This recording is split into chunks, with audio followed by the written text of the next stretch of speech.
Hello everyone, welcome to our channel. इस video में देखेंगे एनएएस प्रश्न बैंक क्लास 10 सब्जेक्ट हिंदी के मोस्ट इम्पॉर्टेंट 30 क्वेश्चंस। तो चलिए फटाफट से स्टार्ट करते हैं।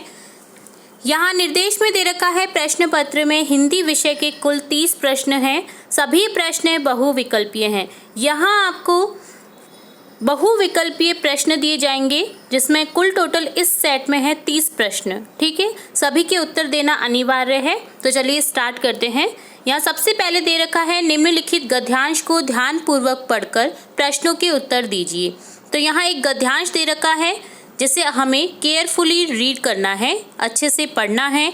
देन क्या करना है, जो इससे रिलेटेड क्वेश्चंस पूछे जाएंगे उनके हमें आंसर करने हैं जो कि ऑब्जेक्टिव टाइप है। ठीक है, तो चलिए शुरू करते हैं। खैर, तो जब फैसला सुनाने की तारीख नज़दीक आई तो शुक्ला जी की नींद उड़ गई। कहीं गलत आदमी को सजा न मिल जाए, कहीं कोई बेगुनाह मारा न जाए। उधर पुलिस तहकीकात कर ही रही थी, इधर शुक्ला जी ने अपने प्राइवेट तहकीकात शुरू कर दी। इससे पूछ उससे पूछ। जिस दिन फैसला सुनाया जाना था उससे एक दिन पहले शाम को यह सज्जन उस कस्बे में जा पहुंचे जहां के तहसीलदार से और वहां के तहसीलदार से जा मिले। वह उनकी पुरानी जान पहचान का था। उन्होंने उससे भी पूछा कि भाई बताओ भाई, अंदर की बात क्या है? तुम तो कस्बे के अंदर रहते हो, तुमसे तो कुछ छिपा नहीं रहता है। अब जब तहसीलदार ने देखा कि जिला कचहरी का जज चलकर उसके घर आया है तो जज का बड़ा रुतबा होता है, उसने अंदर की सही बात शुक्ला जी को बता दी। शुक्ला जी को पता चल गया कि सारी कारस्तानी कस्बे के थानेदार की है, कि सारी शरारत उसी की है। उसकी कोई पुरानी अदावत जेलदार के साथ थी। वह जेलदार से बदला लेना चाहता था। एक दिन कुछ लोगों को भिजवाकर एक राह जाते मुसाफिर को उसने पिटवा दिया, उसकी टांग तोड़वाई और जेलदार और उसके बेटे को हिरासत में ले लिया। फिर एक के बाद एक झूठी गवाही। अब कस्बे के थानेदार की मुखालफत कौन करे? किसकी हिम्मत? मुखालफत मतलब शिकायत कौन करे उसकी, और किसकी हिम्मत होगी? तहसीलदार ने शुक्ला जी से कहा कि मैं कुछ और तो नहीं जानता, पर इतना जरूर जानता हूँ कि जेलदार बेगुनाह है, उसका इस पिटाई से दूर का भी वास्ता नहीं है। ठीक है, तो ये था पैराग्राफ। अब देखते हैं प्रश्न। शुक्ला जी की नींद क्यों उड़ गई? तो यहाँ ऑप्शंस हैं। शुक्ला जी को पता चल गया कि सारी कारस्तानी किसकी है, क्योंकि फैसला सुनाने की तारीख नज़दीक आ गई थी, क्योंकि थानेदार का रौब बहुत था, क्योंकि मामला संवेदनशील था। तो यहाँ आंसर करेक्ट होगा ऑप्शन ख, क्योंकि फैसला सुनाने की तारीख नज़दीक आ गई थी। ठीक है, तो ऑप्शन ख को आप करेक्ट कर देना। नेक्स्ट क्वेश्चन सेकंड है, शुक्ला जी कौन थे? शुक्ला जी कौन थे? शुक्ला जी थे कोर्ट के जज। तो यहाँ ऑप्शन क को करेक्ट कर देंगे। नेक्स्ट क्वेश्चन थर्ड है, उसकी पुरानी अदावत जेलदार के साथ। अदावत का अर्थ क्या होता है? मतलब दुश्मनी। ठीक है, जेलदार के साथ थी। यहाँ उसकी शब्द किसके लिए प्रयुक्त हुआ है? उसकी प्रयुक्त हुआ है थानेदार के लिए। यहाँ ऑप्शन ख को करेक्ट कर देंगे। अगर आप यहाँ नोटिस कर रहे होंगे, अगर आपने अच्छे से रीड किया है पैराग्राफ को, जो गद्यांश दे रखा है उसे, तो आपको ये क्वेश्चंस बहुत इजी लगेंगे सॉल्व करने में। ठीक है, तो इसलिए आपको सबसे पहले केयरफुली पढ़ना है उस पैराग्राफ को, देन इन क्वेश्चंस को रीड करना है। ठीक है, नेक्स्ट क्वेश्चन फोर्थ है, अंदर की बात से क्या तात्पर्य है? जो बात कमरे के अंदर कही गई हो, राज की बात, हकीकत की बात, दिल की बात। अंदर की बात अर्थात राज की बात। ख ऑप्शन करेक्ट हो जाएगा। नेक्स्ट फिफ्थ क्वेश्चन है, शुक्ला जी के संबंध में कौन सा कथन सही है? शुक्ला जी बहुत चालाक आदमी है, शुक्ला जी बहुत ईमानदार हैं, शुक्ला जी न्यायप्रिय व्यक्ति हैं, शुक्ला जी बहुत डरपोक व्यक्ति हैं। तो यहाँ इस पैराग्राफ को रीड करके हमें पता चला कि शुक्ला जी न्यायप्रिय व्यक्ति हैं, वो नहीं चाहते कि किसी बेगुनाह को सजा हो। ठीक है, तो यहाँ ऑप्शन ग को करेक्ट करेंगे। ठीक है, सिक्स्थ क्वेश्चन है, अगर आप शुक्ला जी की जगह होते तो क्या करते? गवाह सबूतों के आधार पर फैसला देते। जज का काम तफ्तीश का नहीं है, इसलिए किसी से ना मिलते। शुक्ला जी की तरह ही सच जाने का प्रयास करते या केस की तारीख बढ़ा देते। तो यहाँ आंसर करेक्ट करेंगे, शुक्ला जी की तरह ही सच जाने का प्रयास करते, क्योंकि हम नहीं चाहते किसी बेगुनाह को सजा मिले। ठीक है, तो हम भी तफ्तीश करते उसकी और उसका सच जानने की प्रयास करते। ठीक है, तो यहाँ ऑप्शन ग को करेक्ट करेंगे। तो ये था इस पैराग्राफ से रिलेटेड क्वेश्चंस। नेक्स्ट दे रखा है हमें, निम्नलिखित गद्यांश को ध्यानपूर्वक पढ़कर प्रश्नों के उत्तर दीजिए। यहाँ भी एक गद्यांश दे रखा है जिसे केयरफुली रीड करना है और उससे रिलेटेड क्वेश्चंस का आंसर करने हैं। ठीक है, तो चलिए देखते हैं। हरिहर काका की जिंदगी में बहुत गहरे से हरिहर काका की जिंदगी से मैं बहुत गहरे से जुड़ा हूँ। अपने गांव में जिन चंद लोगों को मैं सम्मान देता हूँ उनमें हरिहर काका भी एक हैं। हरिहर काका के प्रति मेरी आसक्ति के अनेक व्यवहारिक और वैचारिक कारण हैं। उनमें प्रमुख कारण दो हैं। एक तो यह है कि हरिहर काका मेरे पड़ोस में रहते हैं और दूसरा कारण यह है कि मेरी माँ बताती है कि हरिहर काका बचपन में मुझे बहुत दुलार करते थे तथा अपने कंधे पर बैठाकर घुमाया करते थे। एक पिता अपने बच्चे को जितना प्यार करता है उससे कई ज़्यादा प्यार हरिहर काका मुझसे करते थे और जब मैं सियाना हुआ तब मेरी पहली दोस्ती हरिहर काका के साथ ही हुई। हरिहर काका ने भी जैसे मुझसे दोस्ती के लिए ही इतनी उम्र तक प्रतीक्षा की थी। माँ बताती है कि मुझसे पहले गांव में किसी अन्य से उनकी इतनी गहरी दोस्ती नहीं हुई थी। वह मुझसे कुछ भी नहीं छुपाते थे, खूब खुलकर बातें करते थे, लेकिन फिलहाल मुझसे भी कुछ कहना उन्होंने बंद कर दिया है। उनकी इस स्थिति ने मुझे चिंतित कर दिया है, जैसे कोई नाव बीच मझधार में फंसी हो और उस पर सवार लोग चिल्लाकर भी अपनी रक्षा न कर सकते हों, क्योंकि उनकी चिल्लाहट दूर तक फैले सागर के बीच उड़ती गिरती लहरों में विलीन हो जाने के अतिरिक्त कर ही क्या सकती है। मौन होकर जल समाधि लेने के अतिरिक्त कोई दूसरा विकल्प नहीं, लेकिन मन इसे मानने से कतई तैयार नहीं। जीने की लालसा की वजह से बेचैनी और छटपटाहट बढ़ गई हो, कुछ ऐसी ही स्थिति के बीच हरिहर काका घिर गए हैं। तो ये था पैराग्राफ। अब देखते हैं इससे रिलेटेड क्वेश्चंस। प्रश्न संख्या 7 है, हरिहर काका की सबसे गहरी दोस्ती किसके साथ थी? लेखक की माता के साथ, लेखक के साथ, पड़ोसियों के साथ, किसी के साथ नहीं। तो यहाँ आंसर करेक्ट करेंगे ऑप्शन ख, लेखक के साथ। नेक्स्ट क्वेश्चन 8 है, आसक्ति से लेखक का क्या तात्पर्य है? आसक्ति यानी लगाव। ऑप्शन क को करेक्ट करेंगे यहाँ, आसक्ति अर्थात लगाव। 9th क्वेश्चन है, लेखक को लगता है कि हरिहर काका से उसकी सबसे गहरी दोस्ती थी। इसके क्या कारण हो सकते हैं? क्योंकि हरिहर काका लेखक के साथ समय व्यतीत करते थे, बचपन से जानते थे, लेखक से बहुत प्रेम था। हरिहर काका लेखक से अपने दिल की सभी बातें किया करते थे। तो यहाँ आंसर करेक्ट करेंगे, क्योंकि हरिहर काका लेखक से अपने दिल की सभी बातें किया करते थे, इसलिए हरिहर काका की लेखक से सबसे गहरी दोस्ती थी। तो यहाँ ऑप्शन घ को करेक्ट कर देना है। नेक्स्ट क्वेश्चन 10 है, लेखक की चिंता का क्या कारण है? हरिहर काका की बीमारी, स्वास्थ्य, खामोशी या उदासी? आंसर करेक्ट करेंगे हरिहर काका की खामोशी, क्योंकि हरिहर काका अभी कुछ समय से लेखक से बातें नहीं कर रहे थे, अर्थात खामोशी से व्यतीत कर रहे थे वो अपना जीवन। ठीक है, तो यहाँ ग ऑप्शन को करेक्ट करेंगे। नेक्स्ट क्वेश्चन 11 है, नाव के मझधार में फंसी होने से लेखक का क्या तात्पर्य है? दुविधा में होना, निर्णय करने में समय लगना, मुसीबत में फंस जाना, जान का खतरा होना। आंसर करेक्ट करेंगे दुविधा में होना। ऑप्शन क को करेक्ट कर देना है आपको। नेक्स्ट क्वेश्चन 12 है, यदि आपका दोस्त आपसे बात करना बंद कर दे तो आपको कैसा महसूस होगा? कुछ खास नहीं, आपको इस बात की कोई चिंता नहीं होगी, आप भी उससे बात नहीं करेंगे, या आप चिंतित होंगी तथा समस्याओं के कारण का पता लगाएंगी। तो यहाँ आंसर करेक्ट करेंगे ऑप्शन घ, हम चिंतित होंगे तथा समस्याओं के कारण का पता लगाएंगे कि क्यों नहीं बात कर रहा है हमारा दोस्त। ठीक है, हम ये जानने का प्रयास करेंगे। तो यहाँ ऑप्शन घ को करेक्ट कर देना है। तो ये था इस पैराग्राफ से रिलेटेड क्वेश्चंस।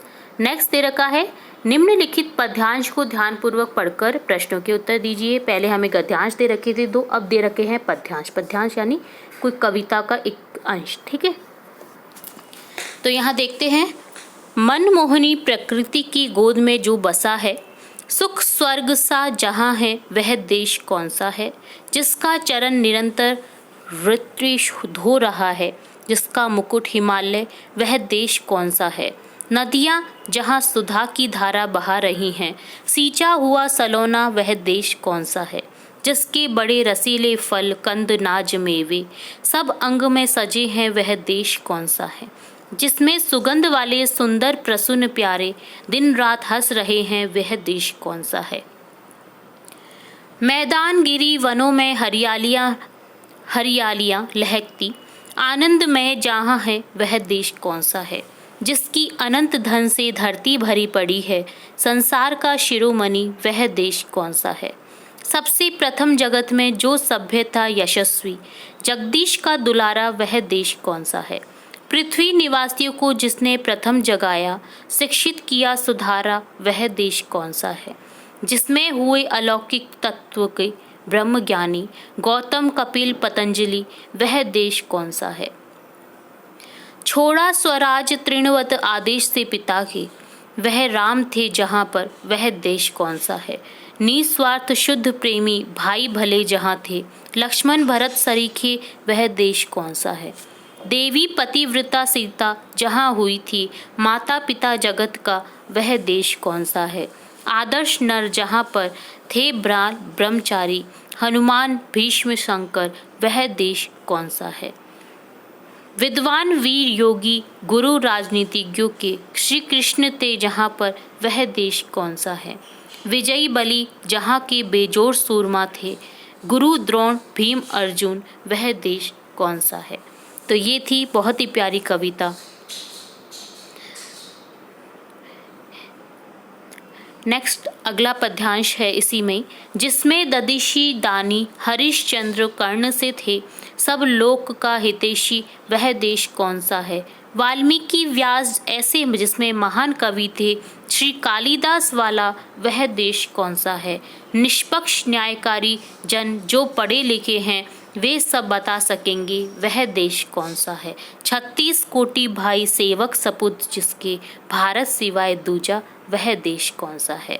तो यहाँ हमारे भारत देश की जो प्राचीनतम से लेकर के अभी तक के जो भी वीर हुए हैं, सभी की बहुत ही अच्छी गाथा गाई हुई है इस कविता में। बहुत ही प्यारी कविता थी। तो चलिए देखते हैं अब इस कविता से रिलेटेड क्वेश्चंस। क्वेश्चन नंबर 13 है, कवि ने संसार का शिरोमणि किसे कहा है। हिमालय, भारत, श्री कृष्ण, भारतीयों को। संसार का शिरोमणि कवि ने कहा है। यहाँ कौन सी देश की बात हो रही है, हमारे भारत देश की बात हो रही है, जो संसार का शिरोमणि है। ठीक है, तो यहाँ ऑप्शन ख को करेक्ट कर देना है। ठीक है, नेक्स्ट क्वेश्चन 14 है, निम्नलिखित में से तत्सम शब्द समूह को छांटिए। तत्सम शब्द समूह को हमें क्या करना है, छांटना है। रात्रि भ्राता दिवस सपूत, सुपुत्र रात्रि भ्राता दिवस, सुपुत्र रात्रि भाई दिवस, सुपुत्र रात्रि भ्राता दिन। तो यहाँ सभी तत्सम शब्द होंगे। सुपुत्र रात्रि भ्राता दिवस अर्थात ऑप्शन ख। ठीक है, सभी में तद्भव शब्द आ रहे हैं अर्थात हिंदी शब्द आ रहे हैं। एक यही ऑप्शन है ख जिसमें तत्सम शब्द आ रहे हैं अर्थात संस्कृत के शब्द आ रहे हैं। ठीक है, ऑप्शन ख को करेक्ट कर देना है आपको क्वेश्चन नंबर 14 में। नेक्स्ट क्वेश्चन 15 है, कवि ने प्रस्तुत कवितांश में भारत देश की विशेषता बताई है। निम्नलिखित में से भारत की विशेषता नहीं है। भारत ने ही संसार के लोगों को सबसे पहले ज्ञान दिया, सही है। ख है, हिमालय भारत देश का मुकुट है। भारत देश की नदियां अमृत की धारा बहा रही हैं। और घ है ऑप्शन, भारत देश की धरती पर अवैज्ञानिकता भरी पड़ी है। तो यहाँ भारत की विशेषताओं में क्या नहीं है कविता के अकॉर्डिंग, घ, भारत देश की धरती पर अवैज्ञानिकता भरी पड़ी है। यह अपोजिट दे रखा है, भारत देश की धरती पर तो उल्टा वैज्ञानिकता भरी पड़ी है। तो यहाँ यह ऑप्शन करेक्ट नहीं है, जो कि नहीं दी गई है भारत की विशेषता में। तो यहाँ ऑप्शन घ को करेक्ट कर देना है। ठीक है, नेक्स्ट क्वेश्चन 16 है, वह देश कौन सा है का शीर्षक है। वह देश कौन सा है का शीर्षक बताना है। तो यहाँ ऑप्शंस है सौंदर्य चित्र, प्रेम चित्रण, समाज चित्रण, राष्ट्र प्रेम। तो यहाँ राष्ट्र प्रेम को व्यतीत किया गया है, राष्ट्र प्रेम को बताया गया है। तो यहाँ ऑप्शन ग को करेक्ट कर देना है, राष्ट्र प्रेम। नेक्स्ट क्वेश्चन है क्वेश्चन नंबर 17, निम्नलिखित पंक्तियों में से उन पंक्तियों को पहचानी जिन्हें पढ़कर यह धारणा पुष्ट होती है कि भारतीय संस्कृति विश्व में प्राचीनतम है, जिसका चरण निरंतर ऋतनेश धो रहा है। सबसे प्रथम जगत में जो सभ्य था यशस्वी, नदियाँ जहाँ सुधा की धारा बहा रही हैं, निष्पक्ष न्यायकारी जन जो पढ़े लिखे हैं।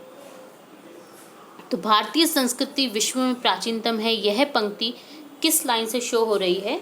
ऑप्शन ख, सबसे प्रथम जगत में जो सभ्य था यशस्वी। ठीक है, तो ये था ऑप्शन क्वेश्चन नंबर 17 का आंसर, जो कि ऑप्शन ख को करेक्ट कर देना है, आपको टिक कर देना है ऑप्शन ख को। नेक्स्ट क्वेश्चन 18 है, मनमोहिनी प्रकृति की गोद में जो बसा है, सुख स्वर्ग सा जहाँ है, वह देश कौन सा है। उपयुक्त पंक्ति के समान भाव वाली पंक्तियां पहचानिए। अरुण, यह मधुमय देश हमारा, खूब लड़ी मर्दानी वो तो झांसी वाली रानी थी। मेरा वतन ऐसे रानी जैसे गरम तवे पर पानी, मुझे तोड़ लेना वनमाली उस पथ पर देना तुम फेंक। तो यहाँ उपयुक्त पंक्ति से समान भाव वाली पंक्तियाँ होंगी। ऑप्शन के अरुण यह मधुमेह देश हमारा। तो ये था दिए गए पद्यांश से रिलेटेड क्वेश्चंस के आंसर। अब देखेंगे इस तालिका में दी गई जानकारी को पढ़कर प्रश्नों के उत्तर दीजिए। यहाँ एक तालिका दे रखी है जिसे हमें ध्यानपूर्वक पढ़ना है और उससे रिलेटेड क्वेश्चंस के आंसर करने हैं। तालिका है राजस्थान राज्य शैक्षिक अनुसंधान एवं प्रशिक्षण परिषद उदयपुर प्रस्तुत करते हैं शैक्षणिक मनोरंजन कार्यक्रम श्रृंखला मैजिक शो, सर्कस, कठपुतली का खेल और नाटक, जो कि कब से कब तक होने जा रहे हैं 31/11/2021 से 4/12/2021 तक। प्रदर्शन समय सारणी निम्नलिखित दे रखी है, दिनांक दे रखा है। शिल्पग्राम 100 सीटें रोजाना 1 शो, टाउन हॉल 150 सीटें रोजाना 1 शो, सिटी कम्युनिटी सेंटर 100 सीटें रोजाना 1 शो, गांधी रंगमंचशाला 150 सीटें रोजाना 2 शो होंगे। ठीक है, यहाँ इनके टाइम दे रखे हैं, आपको ध्यानपूर्वक इन टाइम को नोट करना है, पढ़ना है अच्छे से। जैसे प्रातः 9 बजे से स्टार्ट है शिल्पग्राम, प्रातः 9 बजे से स्टार्ट है टाउन हॉल, प्रातः 9 बजे से स्टार्ट है सिटी कम्युनिटी सेंटर, प्रातः 11 बजे और दोपहर 1 बजे 2 शो होंगे गांधी रंगमंचशाला के। ठीक है, तो यहाँ डेट भी दे रखी है किस डे को क्या होने वाला है, कितने बजे से स्टार्ट होने वाला है। प्रवेश निःशुल्क है, कोरोना दिशा निर्देशों की पालना अनिवार्य है। ठीक है, तो ये थी तालिका जिसमें हमें कुछ शो से रिलेटेड दिए गए थे जो कि होने वाला है। कौन सी डेट को डेट दे रखी है 31/11/2021 से 4/12/2021 तक। ठीक है, अब इससे रिलेटेड क्वेश्चंस हमें देखने हैं। क्वेश्चन 19 है समारोह की अवधि क्या है। ऑप्शंस हैं 3 दिन, 4 दिन, 5 दिन, 6 दिन। आंसर करेक्ट हो जाएगा ऑप्शन के 5 दिन, क्योंकि यहाँ हमें अवधि दे रखी है 31 से लेकर के 4/12 तक की। तो 31 से 4 तारीख तक के दिन हो गए 5, तो ऑप्शन गे को करेक्ट कर देंगे। नेक्स्ट क्वेश्चन 20 है कितने प्रकार के कार्यक्रम दिखाए जा रहे हैं। तालिका में कितने प्रकार के कार्यक्रम दिखाए जा रहे हैं। टोटल 4 प्रकार के कार्यक्रम Shilpgram, town hall, city community centre और गांधी रंगमंचशाला में जो होने वाले हैं। ठीक है, जिसमें सर्कस, मैजिक शो, कठपुतली और नाटक होने वाले हैं। तो 4 तरह के शो होने वाले हैं। तो यहाँ आंसर करेक्ट कर देंगे ऑप्शन खे 4। नेक्स्ट क्वेश्चन 21 है प्रतिदिन 2 नाटक कहाँ प्रदर्शित किए जा रहे हैं। 2 नाटक हमने पढ़ा है, कहाँ पर प्रदर्शित किए जा रहे हैं, गांधी रंगमंचशाला में। ऑप्शन गे को करेक्ट कर देंगे। नेक्स्ट क्वेश्चन 22 है निम्न में से किस कार्यक्रम में संवादों की मुख्य भूमिका हो सकती है। तो संवाद किस में हो सकते हैं, आपको क्या लगता है। संवाद होते हैं नाटक में, तो यहाँ ऑप्शन खे को करेक्ट कर देना है, नाटक में। नेक्स्ट क्वेश्चन 23 है तालिका में दी गई जानकारी से हम निश्चित रूप से निष्कर्ष निकाल सकते हैं कि सभी कार्यक्रम केवल बच्चों के लिए बनाए गए हैं, सभी कार्यक्रम बच्चों द्वारा बनाए गए हैं, सभी कार्यक्रमों का प्रदर्शन बच्चों द्वारा किया जा रहा है, या सभी कार्यक्रमों का प्रस्तुतिकरण RSCERT उदयपुर द्वारा किया जा रहा है। तो यहाँ हम निष्कर्ष निकाल सकते हैं कि सभी कार्यक्रम RSCERT उदयपुर द्वारा किया जा रहा है, क्योंकि यहाँ दे भी रखा है राजस्थान राज्य शैक्षिक अनुसंधान एवं प्रशिक्षण परिषद उदयपुर प्रस्तुत करते हैं। तो यहाँ आंसर करेक्ट हो जाना है हमारा ऑप्शन घे, सभी कार्यक्रमों का प्रस्तुतिकरण RSCERT उदयपुर द्वारा किया जा रहा है। नेक्स्ट क्वेश्चन 24 है इनमें से किस कार्यक्रम में जानवरों की भी मुख्य भूमिका हो सकती है। जानवरों की मुख्य भूमिका किस में हो सकती है, सर्कस, मैजिक शो, कठपुतली या नाटक। तो आंसर करेक्ट कर देना है, जानवरों की मुख्य भूमिका होती है सर्कस में। हम देखते हैं सर्कस में ही हमें जानवरों का खेल दिखाई देता है, तो यहाँ ऑप्शन कै को करेक्ट कर देना है, सर्कस। ठीक है, तो ये था इस तालिका से रिलेटेड क्वेश्चंस। अब देखेंगे नेक्स्ट हमें एक होल्डर दे रखा है जिसमें क्या लिखा हुआ है, विधानसभा आम चुनाव 2018, लोकतंत्र का त्योहार, electronic voting machine EVM, voter जो VVPAT होता है के द्वारा वोट करने की प्रक्रिया। यहाँ प्रक्रिया दे रखी है, उपयुक्त पोस्टर के आधार पर निम्न प्रश्नों के उत्तर दीजिए। यहाँ एक ये पोस्टर दे रखा है जिसमें वोट से संबंधित कुछ जानकारी दी गई है। ठीक है, आओ मनाएं लोकतंत्र का उत्सव, जो कि वोटिंग डे होता है। ठीक है, तो यहाँ क्वेश्चन 25 है, ये पोस्टर कौन से चुनाव का है? कौन से चुनाव का है? विधानसभा आम चुनाव 2018 लिखा हुआ है इस पोस्टर में, तो यहाँ आंसर करेक्ट कर देना है हमें विधानसभा आम चुनाव 2018। ऑप्शन क को करेक्ट कर देना है। नेक्स्ट क्वेश्चन है, इलेक्ट्रॉनिक वोटिंग मशीन का संक्षिप्त नाम क्या है? वोटिंग मशीन का संक्षिप्त नाम होता है ईवीएम। ऑप्शन ग को करेक्ट कर देना है। नेक्स्ट क्वेश्चन 27 है, ये पोस्टर क्या दर्शाता है? मशीन की कार्यप्रणाली दर्शा रहा है, या मतदाता जागरूकता दिखा रहा है, या वीवीपीएटी की उपयोगिता दिखा रहा है, या ईवीएम और वीवीपीएटी से वोट करने की प्रक्रिया दिखा रहा है? तो यहाँ हम प्रस्तुत पोस्टर में देख पा रहे हैं ऑप्शन ग को, ईवीएम और वीवीपीएटी से वोट करने की जो प्रक्रिया होती है वो इस पोस्टर में दे रखी है, और यहाँ लिख भी रखा है ईवीएम और वीवीपीएटी द्वारा वोट करने की प्रक्रिया। तो यहाँ आंसर करेक्ट कर देना है हमें ऑप्शन ग। नेक्स्ट क्वेश्चन 28 है, वीवीपीएटी का प्रयोग मतदाता को क्या प्रदान करता है? विश्वास, समय की बचत, वोट की पुष्टि, विश्वास और संतुष्टि, डाले गए वोट की पुष्टि और आत्मविश्वास, या समय की बचत?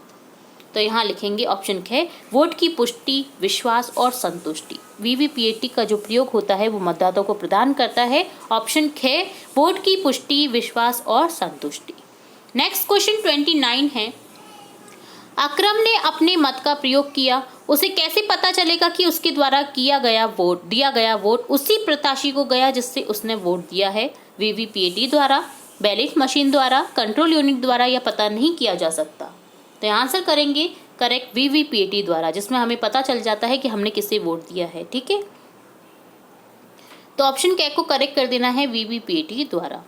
और लास्ट क्वेश्चन है हमारा इस वीडियो का, क्वेश्चन नंबर 30, यदि आपको वोट देने का मौका दिया जाए और आपको लगता है कि आपकी पसंद का कोई प्रत्याशी चुनाव में नहीं खड़ा है, तो आप बैलेट यूनिट का कौन सा बटन दबाएंगे?